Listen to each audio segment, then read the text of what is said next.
Iligtas mo ako, O Diyos, sapagkat ang tubig ay umabot sa aking leeg.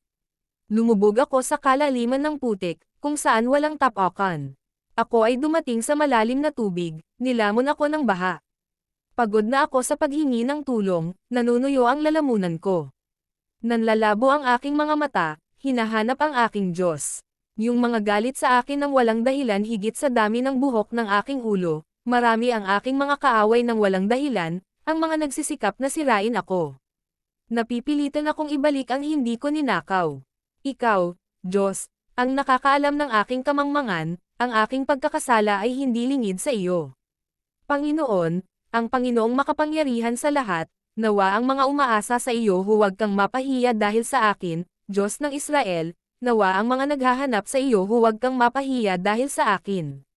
Sapagkat ako'y nagtitiis ng paghamak para sa iyo, at tinatakpan ng kahihiyan ang aking mukha. Ako ay dayuhan sa sarili kong pamilya, isang estranghero sa mga anak ng aking sariling ina, sapagkat nilalamon ako ng kasigasigan para sa iyong bahay, at ang mga panlalait ng mga nanlalait sa iyo ay nahuhulog sa akin. Kapag ako ay umiiyak at mabilis, kailangan kong tiisin ang pangungutya, nang magsuot ako ng sako, pinaglalaruan ako ng mga tao, tinutuya ako ng mga nakaupo sa pintuan, at ako ang awit ng mga lasenggo, ngunit nananalangin ako sa iyo, Panginoon, sa panahon ng iyong pabor, sa iyong dakilang pag-ibig, O Diyos, sagutin mo ako ng iyong tiyak na kaligtasan, iligtas mo ako sa burik, huwag mo akong hayaang lumubog, iligtas mo ako sa mga napupuot sa akin, mula sa malalim na tubig, huwag hayaang lamunin ako ng tubig baha o nilalamon ako ng kalaliman o isara ng hukay ang bibig nito sa ibabaw ko, sagutin mo ako, Panginoon, dahil sa kabutihan ng iyong pag-ibig, sa iyong dakilang awa ay bumaling ka sa akin, huwag mong ikubli ang iyong mukha sa iyong lingkod, sagutin mo ako dali, sapagkat ako'y nasa kaguluhan, lumapit ka at iligtas ako, iligtas mo ako dahil sa aking mga kaaway.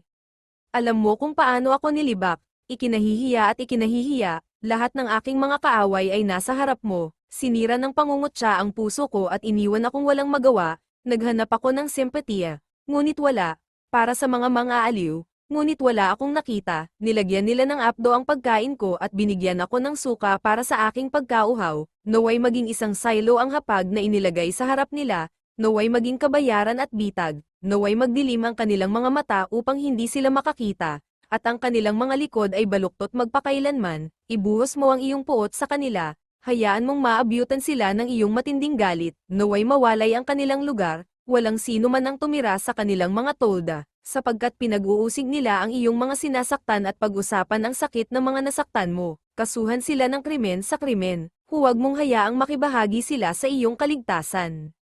Naway mabura sila sa aklat ng buhay at hindi alista kasama ng mga matuwid, ngunit tungkol sa akin, na nagdadalamhati at nasa sakit, protektahan nawa ako ng iyong kaligtasan, Diyos. Pupurihin ko ang pangalan ng Diyos sa awit at luwalhatiin siya ng pasasalamat. Ito ay makalulugod sa Panginoon ng higit pa sa isang baka, higit pa sa toro na may mga sungay at paa, makikita ng mga dukha at matutuwa, kayong mga naghahanap sa Diyos, mabuhay ang inyong mga puso, naririnig ng Panginoon ang nangangailangan at hindi hinahamak ang kanyang bihag na bayan, purihin siya ng langit at lupa, ang mga dagat at lahat ng gumagalaw sa kanila, sapagkat ililigtas ng Diyos ang Sayon at muling itayo ang mga lungsod ng Juda, kung magkagayo'y tatahan ang mga tao roon at aariin iyon, ang mga anak ng kanyang mga lingkod ay magmamana nito, at ang mga umiibig sa kanyang pangalan ay tatahan doon.